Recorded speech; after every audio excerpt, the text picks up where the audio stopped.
Very good morning everyone. अब हम बात करते हैं सेक्शन 50। सेक्शन 50 ये कहता है कि परफॉर्मेंस उस तरीके से की जाएगी जैसे कि प्रॉमिसरी ने बताया हो। हम देख रहे हैं इस चैप्टर में कि परफॉर्मेंस के क्या क्या तरीके हों, किस समय पे, किस जगह पर और किसके द्वारा कॉन्ट्रैक्ट को पूरा किया जाएगा, परफॉर्मेंस किया जाएगा। तो इस बारे में सेक्शन 50 ये कहता है कि प्रॉमिसरी आपको जैसा बताए आप उस तरीके से कॉन्ट्रैक्ट का परफॉर्मेंस कर सकते हैं।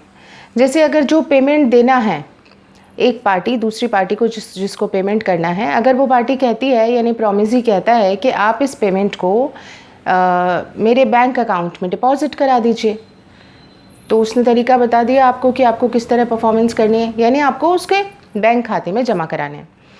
उसने आपको कहा कि मुझे आप चेक दे दीजिए, हैंड ओवर कर दीजिए, आप उसे चेक दे दीजिए। उसने कहा कि मुझे कैश दे दीजिए, तो कैश दे दीजिए।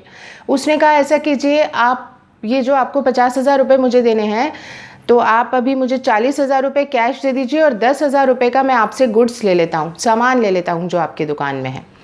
तो 40,000 उसने क्या कर लिया, कैश ले लिया और 10,000 उसने गुड्स ले लिया। कहने का मतलब ये है कि सेक्शन 50 हमें ये बताता है कि प्रॉमिसर को प्रॉमिसरी के बताए हुए तरीके को फॉलो करके कॉन्ट्रैक्ट का परफॉर्मेंस करना है, संविदा को पूरा करना है। अब हम बात करते हैं सेक्शन 51। सेक्शन 51 ये कहता है कि जहां रेसिप्रोकल प्रॉमिसेस हैं, व्यतिकारी वचन हैं, यहाँ दोनों पक्षकारों को साथ साथ ही वचनों को पूरा करना होगा, संविदा का पालन करना होगा। अगर कि एक पक्षकार कॉन्ट्रैक्ट को पूरा करने के लिए रेडी और विलिंग नहीं है, तो दूसरी पार्टी भी उस कॉन्ट्रैक्ट को पूरा करने के लिए बाध्य नहीं मानी जाएगी। यहाँ बताया गया है कि जब तक प्रॉमिसरी किसी कॉन्ट्रैक्ट को पूरा करने के लिए रेडी नहीं है, विलिंग नहीं है, तो प्रॉमिसर भी उस कॉन्ट्रैक्ट को पूरा करने के लिए बाध्य नहीं है। अगर दो पार्टीज़ ने कोई ऐसा कॉन्ट्रैक्ट का फॉर्मेशन किया जिसमें उन्होंने परफॉर्मेंस आफ्टर 7 डेज़ या 15 डेज़ करनी है, यानी दोनों पार्टीज़ ने क्या किया है, अभी ओनली एक्सचेंज ऑफ प्रॉमिसेस किया है, वचनों का आदान प्रदान किया है।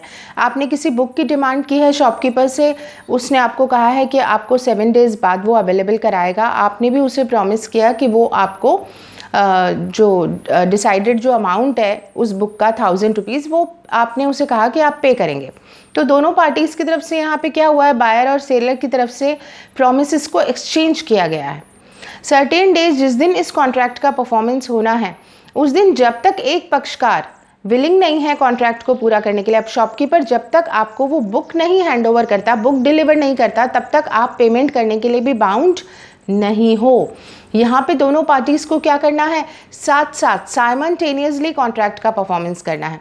तो जब तक शॉपकीपर आपको किताब नहीं देगा तब तक आप भी उसका पेमेंट नहीं करोगे।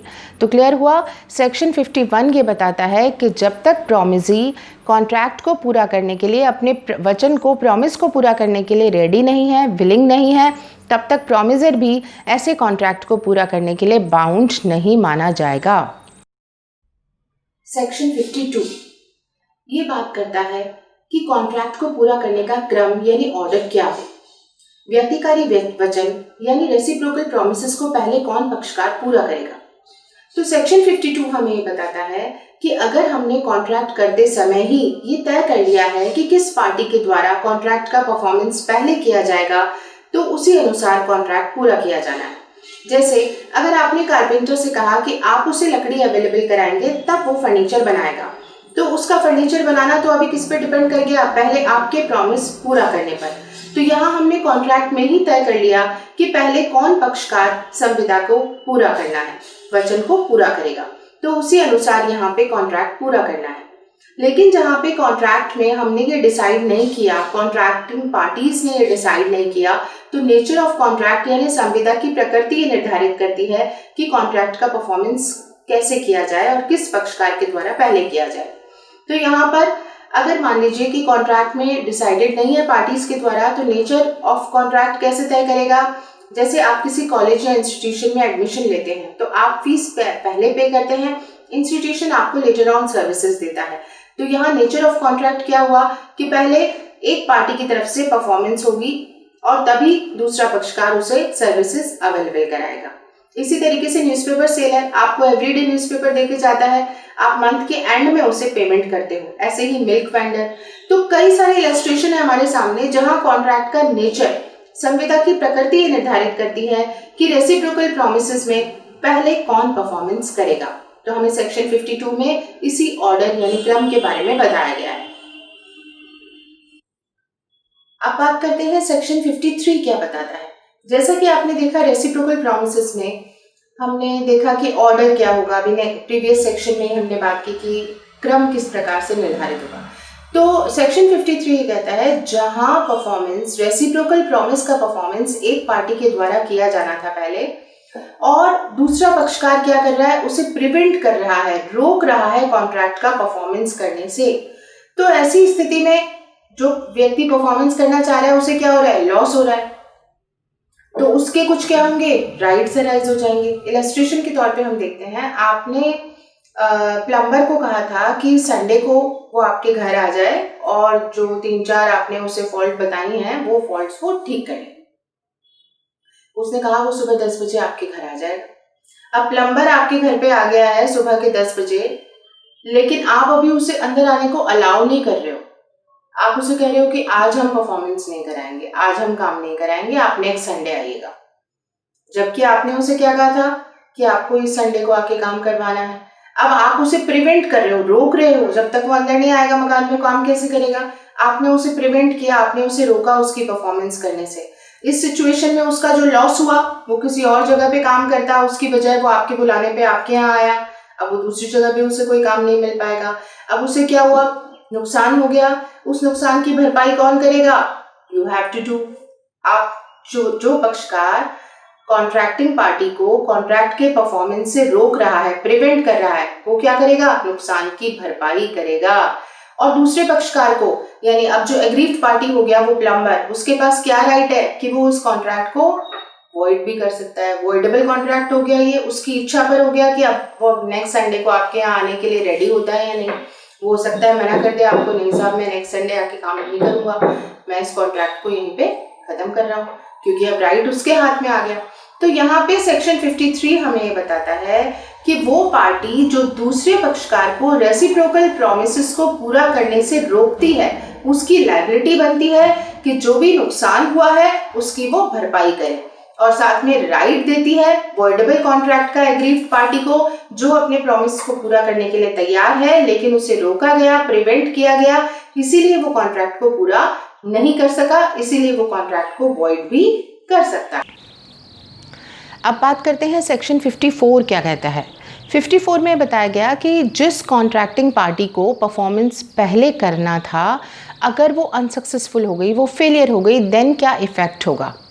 जैसे हमने पिछला इलस्ट्रेशन देखा था कि कारपेंटर को पहले लकड़ी अवेलेबल करानी थी, फिर कारपेंटर को काम करना था।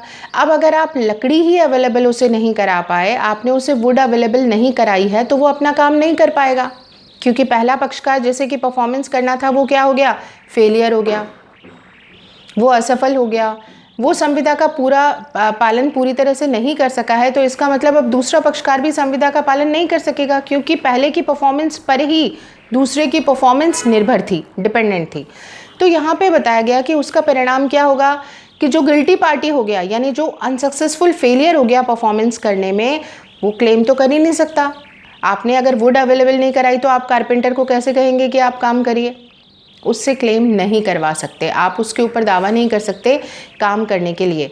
इनफैक्ट यहाँ पर राइट आ गया दूसरे पक्षकार के पास क्या, कि जो उसे नुकसान हुआ है उसके लिए कंपनसेशन भी वो हमसे ले सकेगा, गिल्टी पार्टी से एग्रीव्ड पार्टी ले सकेगा, क्योंकि दूसरा पक्षकार तो कॉन्ट्रैक्ट पूरा करने के लिए तैयार है, परफॉर्मेंस करने के लिए तैयार है, लेकिन चूंकि उसकी परफॉर्मेंस पहले वाले पे निर्भर कर रही थी और फर्स्ट वन ही फेलियर हो गया, तो जो फेलियर हो गया, जो अनसक्सेसफुल हो गया, वो लेटर ऑन बाद में अगर कभी संविदा को पूरा करवाना चाहता है तो वो पूरा करवाने के लिए अधिकार नहीं रखता। आज आपने वुड अवेलेबल करानी थी, इस संडे को आपने कहा था वुड अवेलेबल कराएंगे, आपने नहीं कराई, फेलियर हो गए आप। अब आप चाह रहे हैं कि नेक्स्ट संडे को जब मैं ये सामान लेके आ गया हूँ तब कारपेंटर आ जाए, तो अब कारपेंटर के ऊपर डिपेंड कर गया कि वो नेक्स्ट संडे आपके यहाँ आके काम करेगा या नहीं करेगा। आपने तो अपना अधिकार खो दिया, क्योंकि आपको पहले परफॉर्मेंस करना था, आप असफल हो गए, तो अब दूसरे व्यक्ति से आप अधिकार पूर्वक ये दावा नहीं कर सकते कि आप संविदा को पूरा करो ही करो, इस संडे नहीं तो नेक्स्ट, नहीं तो नेक्स्ट, मैं ले तो आया। नो, आपने जिस तारीख को कहा था, जिस समय कहा था, उस समय अगर आप परफॉर्मेंस करने में अनसक्सेसफुल रहे, आप फेलियर रहे, तो दूसरे पक्षकार को बाध्य नहीं कर सकते संविदा को पूरा करने के लिए। और दूसरा पक्षकार अधिकार रखता है यहाँ पर, वो कारपेंटर अधिकार रखता है यहाँ पे कि उसे जो भी नुकसान हुआ है उसकी वो भरपाई करवा सकता है। नेक्स्ट सेक्शन की बात करते हैं, सेक्शन 55, बहुत इंपॉर्टेंट सेक्शन है। ये सेक्शन कहता है जहाँ कॉन्ट्रैक्टिंग पार्टीज़ ने टाइम एसेंस रखा हो, जहाँ समय संविदा का सार हो, यानी जहाँ टाइम इम्पॉर्टेंट है। कॉन्ट्रैक्टिंग पार्टीज़ ने पहले ही तय कर लिया है कि इस कॉन्ट्रैक्ट को इस समय में ही पूरा किया जाना ज़रूरी है, तो इसे कहा जाएगा टाइम एसेंस है, समय मर्मभूत है या सार है। तो जहाँ पार्टीज़ ने कॉन्ट्रैक्ट में ये तय कर लिया है कि इस समय पे ये संविदा पूरी होनी है, तो समय महत्व रखता है और उस समय में ही दोनों पक्षकारों को संविदा का पालन करना ज़रूरी है। और अगर ऐसा नहीं किया गया तो परिणाम क्या होगा? उस सिचुएशन में इसका इफेक्ट ये होगा कि ये कॉन्ट्रैक्ट कहलाएगा वॉइडेबल, शून्य करणीय संविदा, यानी एग्रीव्ड पार्टी अगर चाहे तो इस कॉन्ट्रैक्ट को वॉइड डिक्लेयर कर सकती है। आपसे कहा गया था कि 10 जुलाई को गुड्स डिलीवर हो जाएगा, समय संविदा का सार था 10 तारीख को ही गुड्स सप्लाई होना था, लेकिन 10 तारीख को गुड्स सप्लाई नहीं हो सका।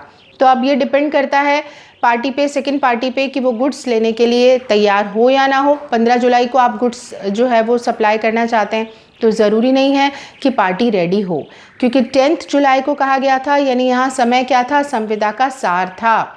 तो यहाँ दूसरे पक्षकार पे निर्भर करता है कि वो कॉन्ट्रैक्ट को वॉइड डिक्लेयर कर सकता है। वो ये कह सकता है कि मुझे नेक्स्ट और किसी डेट पे गुड्स की सप्लाई नहीं लेनी है, क्योंकि यहाँ टाइम एसेंस है। पेपर होना है, पब्लिशर से कॉन्ट्रैक्ट किया गया है कि आज की डेट पे जो पेपर हैं, क्वेश्चन पेपर, वो प्रिंट होके आ जाने चाहिए। अब आज की डेट में अगर प्रिंट होके पेपर नहीं आया तो इस सिचुएशन में क्या होगा? बेकार हो जाएगा। आप 10 दिन बाद लाएंगे तो कोई अर्थ ही नहीं है, क्योंकि नेक्स्ट डे पेपर होना है। तो यहाँ टाइम एसेंस है। मैरिज सेरेमनी हो रही है, फोटोग्राफर को कब पहुँचना है? आज ही पहुँचना है। अब वो कहता है कि मैं तो आज नहीं आ सकता हूँ, 4 दिन बाद आ सकता हूँ, जबकि उसने कॉन्ट्रैक्ट किया था कि वो पहुँच जाएगा राइट टाइम पे। तो ये कॉन्ट्रैक्ट तो ऐसा नहीं है जिसे वो 4 दिन बाद आके पूरा करे। मैरिज सेरेमनी उसके लिए तो बाद में नहीं होने वाली है। सो इट मीन्स यहाँ टाइम क्या हो गया? एसेंस हो गया। तो जहाँ समय संविदा का सार होता है, या तो कॉन्ट्रैक्टिंग पार्टीज तय करती हैं या नेचर ऑफ कॉन्ट्रैक्ट, संविदा की प्रकृति तय करती है कि यहाँ समय संविदा का सार है, टाइम एसेंस है, तो उस कॉन्ट्रैक्ट को विद इन द टाइम पूरा करना पड़ेगा, अदरवाइज वो कॉन्ट्रैक्ट एग्रीव्ड पार्टी के ऑप्शन पर वॉइडेबल होगा। यहाँ तक क्लियर? अब अगले पैराग्राफ में यहाँ ये बताया गया है कि जहाँ टाइम एसेंस नहीं है, समय संविदा का सार नहीं है, वहाँ क्या होगा?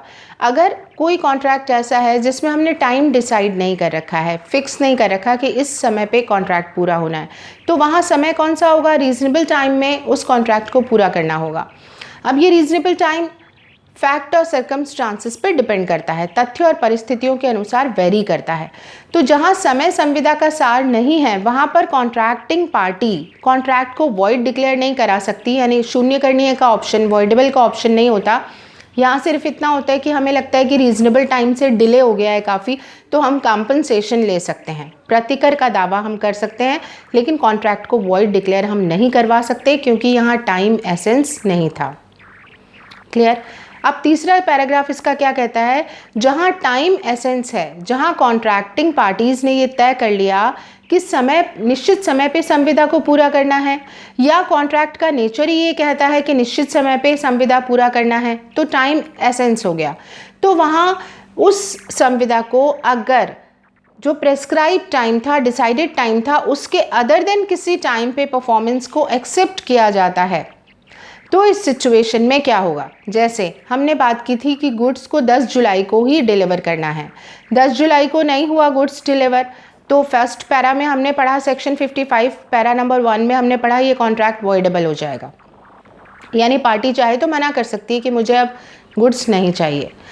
अब मान लीजिए जो सप्लायर है वो 10 की जगह 15 तारीख को गुड्स सप्लाई कर रहा है, तो अब आप कहते हैं कि ओके आपने 10 को सप्लाई नहीं किया, मैं कॉन्ट्रैक्ट को वॉइड कर सकता था, लेकिन अब वो वॉइड नहीं कर रहा हूँ, इस राइट का यूज़ नहीं कर रहा हूँ, लेकिन आपने चूंकि डिले कर दिया, मेरा ये नुकसान हुआ है, आप कंपनसेशन दे दीजिए। आपको क्या करना पड़ेगा, अदर देन टाइम, जो प्रेस्क्राइब टाइम था उसके अलावा आप क्या कर रहे हो, परफॉर्मेंस एक्सेप्ट कर रहे हो। 10 जुलाई की जगह आप 15 जुलाई को परफॉर्मेंस स्वीकार कर रहे हो, तो आपको बताना पड़ेगा कि मैं 15 को तो सप्लाई आपकी गुड्स की ले रहा हूँ, एक्सेप्ट कर रहा हूँ, लेकिन उसके लिए मुझे कंपनसेशन भी आपको देना पड़ेगा, क्योंकि आप डिले हुए हो। कॉन्ट्रैक्ट को वॉइड नहीं कर रहा हूँ, लेकिन कंपनसेशन मुझे चाहिए, क्योंकि मुझे आपकी डिले की वजह से लॉस सफ़र करना पड़ा है। तो अगर ये बात नहीं कही जाती है, 15 जुलाई को जब आप गुड्स ले रहे हो तब आप अगर ये बात नहीं कहते हो, या पहले आपने ये बात नहीं कही, तो इसका मतलब फिर आप कंपनसेशन की डिमांड भी नहीं कर पाएंगे। 10 की जगह 15 तारीख को सप्लायर ने गुड्स को सप्लाई किया, आपने उसे लेके चुपचाप रख लिया है, आपने उसे कोई ऑब्जेक्शन नहीं किया, कोई बात नहीं कही, आपने गुड्स को लेके रख लिया। इसका मतलब आपने अपना जो राइट था कंपनसेशन लेने का राइट, उसको क्या कर दिया, वेव कर दिया। आप अगर कंपनसेशन लेना चाहते हैं इस केस में डिले में, तो आपको कहना पड़ेगा। अगर आपने नहीं कहा और कोई ऑब्जेक्शन रेज नहीं किया तो कंपनसेशन नहीं मिल पाएगा। This was section 55।